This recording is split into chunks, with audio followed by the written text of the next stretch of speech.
بسم اللہ الرحمن الرحیم نحمدہ ونصلی ونسلم علی رسولہ الکریم بسم اللہ الرحمن الرحیم۔ ہم آپ کی خدمت میں حاضر ہیں ہفتہ وار پروگرام رشد القرآن کے ساتھ۔ آج ہم آپ سے بات کریں گے کیا کوئی مسلمان جس طرح اپنا نام عبد الرحمن یا عبداللہ رکھتا ہے، کیا اسی طرح اپنا نام عبد المصطفیٰ یا عبد الرسول رکھ سکتا ہے؟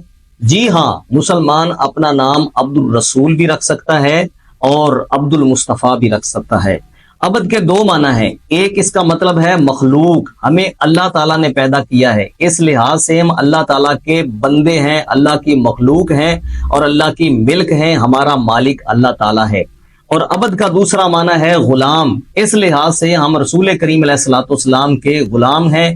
جب کوئی مسلمان اپنے آپ کو عبد المصطفیٰ کہتا ہے تو اس کا مطلب یہی ہوتا ہے کہ وہ رسول کریم علیہ الصلوۃ والسلام کا غلام ہے۔ یعنی عبد کا معنی اگر غلام لیا جائے تو پھر اپنا نام عبد المصطفیٰ یا عبد الرسول رکھا جا سکتا ہے۔ اس پر ہم قرآن کریم کی دو آیات مبارکہ پیش کرتے ہیں۔ اللہ تبارک و تعالیٰ سورۃ نور کے اندر ارشاد فرماتا ہے، آیت نمبر 32 ہے، وَأَنكِحُوا الْأَيَامَ مِنكُمْ وَالصَّالِحِينَ مِنْ عِبَادِكُمْ وَإِمَائِكُمْ۔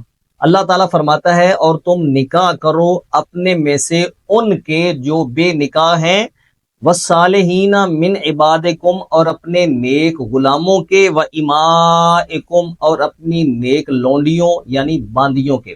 یہاں پر اللہ تعالیٰ نے وَالصَّالِحِينَ مِنْ عِبَادِكُمْ فرمایا، عبد کی جمع عباد اور عباد کی نسبت اضافت کم ضمیر کی طرف فرمائی، یعنی اے میرے بندو جو تمہارے بندے ہیں، من عبادکم جو تمہارے بندے ہیں، اپنے ان بندوں کے یعنی اپنے ان غلاموں کے نکاح کرو۔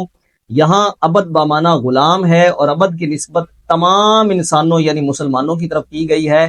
اگر عبد کی نسبت تمام مسلمانوں کی طرف کی جائے تو یہ قرآن کی روح سے درست ہے۔ اسی طرح اگر عبد کی نسبت المصطفیٰ کی طرف کی جائے یا رسول کی طرف کی جائے، اپنے آپ کو عبد المصطفیٰ کہا جائے یا عبد الرسول کہا جائے تو یہ بھی درست ہے، کیونکہ ہم رسول کریم علیہ الصلوۃ والسلام کے غلام ہیں۔ اسی طرح سورۃ زمر کی آیت نمبر 53 کے اندر ارشاد باری تعالیٰ ہے، اللہ تعالیٰ فرماتا ہے، قُلْ يَا عِبَادِيَ الَّذِينَ أَسْرَفُوا عَلَىٰ أَنفُسِهِمْ لَا تَقْنَطُوا مِن رَحْمَتِ اللَّهِ۔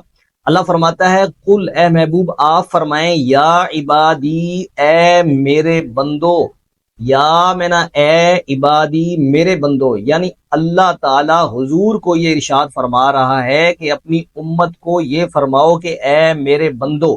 یہاں پر رسول کریم علیہ الصلوۃ والسلام نے اللہ تعالیٰ کے حکم سے اپنی ساری امت کو عبادی کا فرمایا، یعنی اے میرے بندو۔ یہاں مطلب کیا ہے؟ یعنی اے میرے غلاموں۔ یہاں بھی عبد عباد کی جمع ہے اور اس کی نسبت جو ہے وہ یا ضمیر کی طرف کی گئی ہے، یعنی رسول کریم علیہ الصلوۃ والسلام فرما رہے ہیں اپنی تمام امت کو، یا عبادی اے میرے غلاموں۔ یہاں عباد کا معنی غلام ہے، تو پتہ چلا کہ اپنے آپ کو رسول کریم علیہ الصلوۃ والسلام کا غلام کہنے کے لیے عبد المصطفیٰ بھی کہہ سکتے ہیں اور عبد الرسول بھی کہہ سکتے ہیں۔ اب اس پر ہم حصول برکت کے لیے دو حدیثیں پیش کرتے ہیں۔ بخاری شریف کی حدیث نمبر ہے 1463۔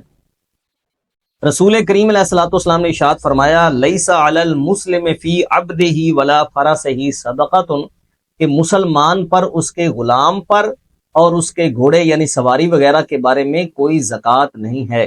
یہاں پر حضور کا فرمان ہے، لیس علی المسلم فی عبدہ، یعنی کسی مسلمان پر فی عبدہ اس کے عبد یعنی اس کے غلام۔ یہاں بھی عبد بمعنی غلام ہے۔ اسی طرح ایک اور حدیث پاک ہے جس کو المستدرک الصحیحین میں درج کیا گیا ہے، حدیث نمبر ہے 441۔ حضرت امیر المومنین عمر بن خطاب حضرت سیدنا فاروق اعظم رضی اللہ تعالی عنہ نے ممبر پر صحابہ کے مجمع کے سامنے فرمایا، کنت مع رسول اللہ صلی اللہ تعالی علیہ وآلہ وسلم کنت عبدہ و خادمہ، کہتے ہیں کہ میں رسول پاک علیہ الصلوۃ والسلام کے ساتھ تھا، وکنت عبدہ و خادمہ، اور میں رسول پاک علیہ الصلوۃ والسلام کا عبد اور خادم تھا۔ یہاں بھی عبد بمعنی غلام ہے، یعنی فاروق اعظم رضی اللہ تعالی عنہ نے اپنے آپ کو رسول پاک علیہ الصلوۃ والسلام کا عبد کہا، عبدہ یعنی میں ان کا عبد، میں ان کا غلام تھا۔ جب کوئی مسلمان اپنا نام عبد الرسول یا عبد المصطفیٰ رکھتا ہے یا عبد النبی رکھتا ہے تو اس کا مطلب یہی ہوتا ہے کہ میں رسول کریم علیہ الصلاۃ والسلام کا غلام ہوں۔ معلوم ہوا کہ اپنا نام عبد المصطفیٰ اور عبد الرسول رکھنا درست ہے۔ اللہ تعالی ہمیں قرآن و سنت سمجھنے کی توفیق عطا فرمائے۔